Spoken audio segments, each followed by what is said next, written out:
How to open a Halifax bank account online.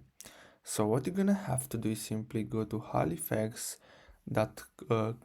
and then simply click on home, and then here what you're gonna have to do is simply go to menu, and then you're gonna have to go to bank accounts, and then simply choose any of the available accounts, and then simply what you're gonna have to do is simply scroll down, and then you're gonna see different benefits of this account.